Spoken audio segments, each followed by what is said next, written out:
kiffer. L'étudiant le plus discipliné n'arrivera jamais à battre un étudiant qui est passionné par ce qu'il apprend. Et ce n'était pas le manque de temps, mais l'absence de nécessité, de priorité ou de discipline qui te condamnait à l'échec dès le début.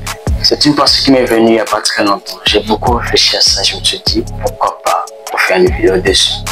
Alors, la nécessité. Pour moi, je la considère comme étant la mère des décisions radicales. Je m'explique. Lorsque tu as l'impression de ne plus avoir de choix, tu as une hésitation, c'est là où tu commences à choisir avec lucidité. Et ce, grâce à la nécessité. Elle te ramène vers le choix lucide à faire. Autrement dit, elle te montre le choix radical à prendre. Avec un exemple simple, nous allons comprendre ce concept. Ta petite amie a eu à te tromper et que tu la démasques. À ce moment-là, elle veut te faire comprendre que c'était une erreur. Elle veut te faire croire que ce n'était pas dans ses intentions. À l'instant T se présente à toi un choix à faire, normalement. Mais tu auras l'impression d'en avoir deux. Pourquoi? Parce que lorsque tu découvres qu'elle n'était pas fidèle à toi, tu commences à te dire, et si ce n'était pas réel du tout? Alors cela donne naissance à deux choix devant toi, ou dirais-je, l'illusion. Alors, sur ce fait, la nécessité, elle te montre le choix qu'il faudrait faire. Le choix le plus lucide, le choix le plus radical, celui de continuer ta voie seul. Toi, tu auras l'impression que tu as deux choix parce que tu aurais aimé qu'elle ne te trompe pas. Par conséquent, tu te dis que et si je la pardonnais, et si je lui offrais une dernière chance? Là, tu te laisses un peu emporter par tes émotions, tes sentiments, quelque chose comme ça. Alors que la réalité te prouve bel et bien qu'elle l'a fait. Chose que tu n'aurais pas voulu que ça arrive. Elle a fait, c'est une réalité. Et le choix est clair à l'instant T. Il n'y a pas de choix.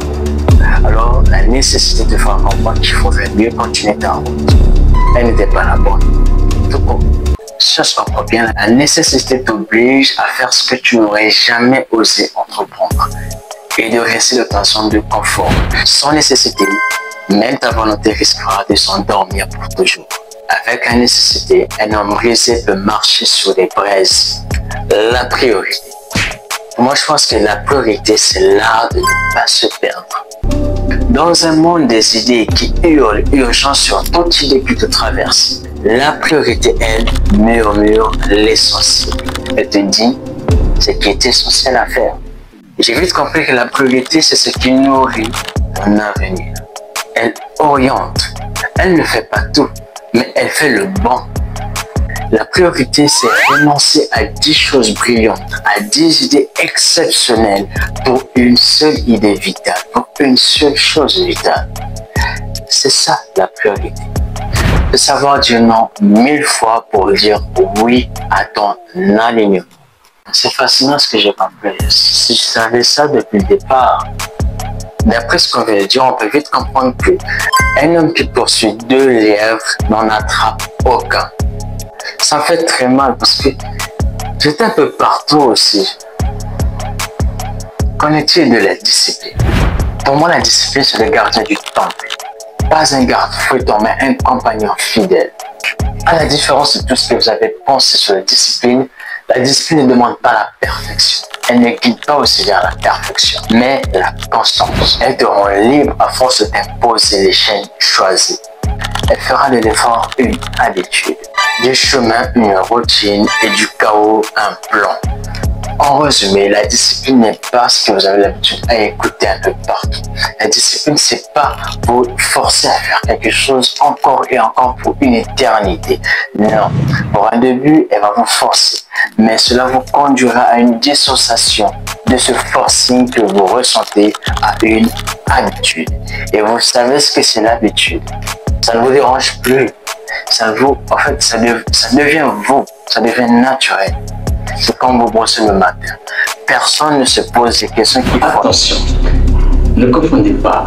La motivation, c'est notre notion. Et la motivation te lance, ça te propulse, c'est un boost.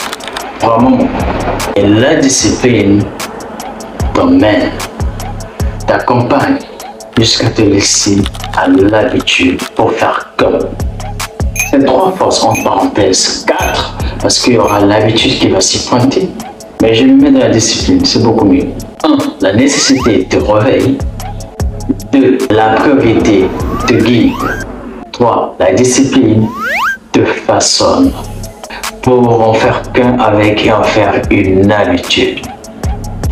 Et donc, si ma réflexion est bonne, tu peux partir de rien, marcher dans la nuit et bâtir ton propre soleil.